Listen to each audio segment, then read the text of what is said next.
AP ముఖ్యమంత్రి చంద్రబాబు రాష్ట్ర సచివాలయంలో మీడియా సమావేశం నిర్వహించారు. పోలవరం ప్రాజెక్టు ఏపీకి జీవనాడి అని అన్నారు. కానీ గత ప్రభుత్వ హయాంలో పోలవరం ప్రాజెక్టును గోదావరిలో కలిపేశారని వ్యాఖ్యానించారు. అదే సమయంలో అమరావతిని కూడా భ్రష్టు పట్టించారని మండిపడ్డారు. రాష్ట్రంలో పెట్టుబడులు పెట్టేందుకు ఎవరైనా వెనుకాడే పరిస్థితి నెలకొందని తెలిపారు. గతంలో తాను టెక్నాలజీ గురించి, ఐటీ గురించి మాట్లాడితే అవహేళన చేశారని, కానీ ఇవాళ అదే టెక్నాలజీ తిండి పెట్టడం కాదు, మనుషులను ఎక్కడికో తీసుకెళ్తోందని చంద్రబాబు వ్యాఖ్యానించారు. ఇప్పటి రోజుల్లో సెల్ ఫోన్ లేకుండా ఉండలేని పరిస్థితి నెలకొందని అన్నారు. అప్పట్లోనే రెండో తరం ఆర్థిక సంస్కరణల గురించి ఆలోచించానని, మలేషియాలో మెరుగైన రోడ్లను చూసి భారత్లోనూ అలాంటి రోడ్లు ఉండాలని అప్పటి ప్రధాని వాజ్పేయికి వివరించారని చంద్రబాబు గుర్తు చేశారు. నిధులు ఎక్కడి నుంచి వస్తాయని వాజ్పేయి అన్నారని, దాంతో ఆయనకు రోడ్ల నిర్మాణంలో అనుసరించే వివిధ పద్ధతులు వివరించారని చెప్పారు. ఇప్పుడు 4 లేన్, 6 లేన్, 14 లేన్ల రహదారులు కూడా వచ్చాయని అన్నారు. హైదరాబాద్కు 160 కిలోమీటర్ల ఔటర్ రింగ్ రోడ్, 5,000 ఎకరాల్లో ఇంటర్నేషనల్ ఎయిర్పోర్ట్ తీసుకువచ్చామని చెప్పారు. తెలంగాణ రాష్ట్రానికి హైదరాబాద్ ద్వారానే అత్యధిక ఆదాయం వస్తోందని తెలిపారు.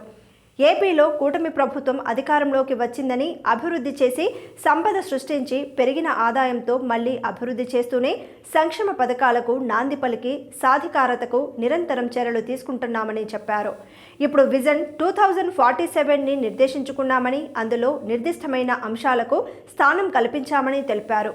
ఒక వ్యక్తి పూర్తిగా ఆనందంగా ఉంటే ఆ వ్యక్తి కుటుంబం పూర్తిగా ముందుకు పోయే పరిస్థితి ఉంటుందన్నారు.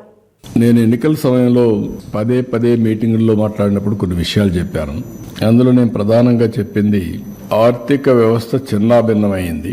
వ్యవస్థలన్నీ కూడా పూర్తిగా విధ్వంసానికి గురైనాయి. ఒక పక్క అమరావతి, పోలవరం, అమరావతిని 3 రాజధానులని 3 ముక్కలాటాడి ఫైనల్గా ఏదీ లేకుండా అమరావతిని సర్వనాశనం చేశారు, భ్రష్టు పట్టించారు. పోలవరం ఆంధ్రప్రదేశ్కు ఒక లైఫ్ లైన్, జీవనాడి. అలాంటి అమరావతి పూర్తిగా అంటే పోలవరాన్ని గోదావరిలో కలిపేశారు.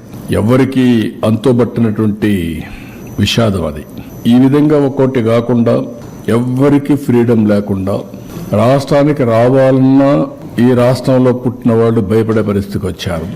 ఈ రాష్ట్రంలో పుట్టి ఇక్కడ ఇండస్ట్రీ పెట్టాలి అని పెట్టిన వాళ్ళు వేరే రాష్ట్రాలకు పారిపోయే పరిస్థితికి వచ్చి తరిమేసే పరిస్థితికి వచ్చారు. ఇలాంటి సోమని సంఘటనలు అవన్నీ పోవడం లేదు.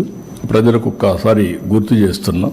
స్వర్ణాంధ్రప్రదేశ్ 2047 దీనికి మేము ఇచ్చింది $2.4 trillion economy US, $42,000 per capita income. అది మా గోల్. ఇప్పుడు $3,100 per capita income as on today 2024-25కి. ఇది 46-47 కంతా 42,000 పెంచాలి. ఎట్లా పెంచుతారు అని మీరు అనుకున్నప్పుడు ఇక్కడ ఈ ఫిగర్స్ ఇచ్చారు, మీరు గుర్తుపెట్టుకోవాలి. 7.5% గ్రోత్ ఉంటే GSD 78 లక్షలు అవుతుంది. ట్రిలియన్ లో 0.62 అవుతుంది. పర్ క్యాపిటల్ ఇన్కమ్ 13,18,795 అవుతుంది. 7.5 గ్రో అయితే 13,18,795 అవుతుంది. పర్ క్యాపిటల్ ఇన్కమ్ $10,384 అవుతుంది. అదే 10% గ్రో అయితే 130 లక్షల కోట్లు GSTP అవుతుంది. అదే మరిగా ట్రిలియన్ లో 1.03 అవుతుంది. పర్ క్యాపిటల్ ఇన్కమ్ 21,86,905 అవుతుంది. ఇది డాలర్స్ లో 17,250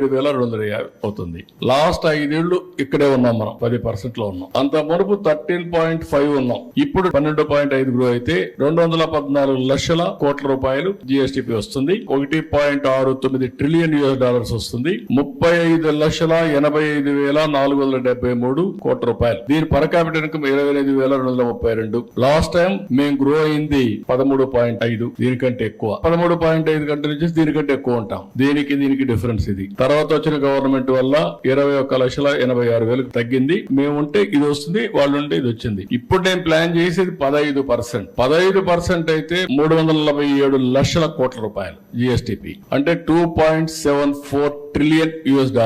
దీన్ని కూడా ఎక్సీడ్ అవుతాం. 15 గానీ కంటిన్యూగా చేయగలిగింది. పర్ క్యాపిటా ఇన్కమ్ 58,14,916 రూపాయలు. 46-47కి తలసరి ఆదాయం 58,14,316. ఈరోజు తలసరి ఆదాయం 2,68,000. 2,68,000 58 లక్షలు అవుతుంది. ఇది గ్రోగా కలిగితే. అమెరికాలో ఉండే అమెరికన్స్ ఆదాయం $50,000. అమెరికాలో ఉండే తెలుగు వాళ్ళ ఆదాయం $1,20,000. అది కంపేర్ కంపేర్ చేసుకుంటే అంత కూడా లేము మనం. అంటే ఇక్కడ పుట్టినవాడు అక్కడికి వెళ్తానే డబ్బులు సంపాదించే పరిస్థితికి వచ్చాడు. ఆ ఎన్విరాన్మెంట్ క్రియేట్ చేస్తే సస్టైనబిలిటీ ఎట్ వస్తుందో ఒక ఎగ్జాంపుల్ చెప్పాను మీకు. FRBM 1,13,00,000 పెరుగుతుంది, నాకు 3,23,00,000 వస్తుంది టోటల్ గా. FRBM గానీ అదనపు ఆదాయం గానీ స్టేట్ ఓన్ రిసోర్సెస్ గానీ రెండే ఇక్కడ. ఒకటి FRBM, ఒకటి స్టేట్ ఓన్ రిసోర్సెస్ టాక్సేషన్ ద్వారా వచ్చే ఆదాయం. రెండు కలిపితే 3,23,000 ఖర్చు పెట్టచ్చు లాస్ట్ ఇయర్ వచ్చే కొందికి. దట్ ఈస్ వేర్ మన బడ్జెట్ ని మనం ప్లాన్ చేసుకోవడం, మళ్ళా దాన్ని వెల్ఫేర్ ఖర్చు పెట్టడం. ఇదే గాని ఊహించుకుంటే ఈ డబ్బులు నాకు రాలేదనుకోండి, నేనేం చేయాలి? అప్పు చేయాలి. అప్పు చేస్తే ఏమవుతుంది? సర్వీసింగ్ చేయాలి. డెట్ సర్వీసింగ్, అప్పు కట్టాలి, వడ్డీ కట్టాలి, మళ్ళా దానికి అప్పు చేయాలి. కంటిన్యూగా నిరంతరం డెట్ ట్రాప్ లో చిక్కకపోయి కడానా డబ్బులు ఇచ్చేవాడు ఉండడు, అనేక సమస్యలు వస్తాయి. This is the beauty of this. మీరు గుర్తుపెట్టుకోవాల్సింది. నేను అందుకని మా వాళ్ళందరినీ డ్రైవ్ చేస్తున్నా. అన్నింటికంటే క్రూషియల్ అభివృద్ధి. అభివృద్ధి ఏ విధంగా మెజర్ చేస్తామంటే GSDP, పర్ క్యాపిటల్ ఇన్కమ్. నా దగ్గర డబ్బులు ఉంది, ఖర్చు పెడతాను. ఖర్చు పెడితే ఏమవుతుంది? ఇండైరెక్ట్ గా గవర్నమెంట్ కి ఆదాయం వస్తుంది, డైరెక్ట్ గా కూడా ఆదాయం వస్తుంది. సేల్స్ ట్యాక్స్, ఆటోమేటిక్ గా GST వస్తుంది. That is the economy we're talking about now. ఇది ప్రజలకు అర్థం కాకపోవచ్చు కానీ చెప్పవలసిన బాధ్యత మన లాంటి వాళ్ళందరి పైన ఉంది. పదే పదే చెప్పగలిగితే, ఏ విధంగా నేను ఎప్పుడు చెప్తా ఉంటాను, మీ జీవన ప్రమాణాలు పెంచాలి. జీవన ప్రమాణాలు ఎప్పుడు పెరుగుతాయి? నా ఆదాయం పెరగాలి, వెల్తీ, హెల్తీ, హ్యాపీ. ముందు ఆదాయం పెరగాలి, ఆరోగ్యం బాగుండాలి, ఆనందంగా ఉండాలి.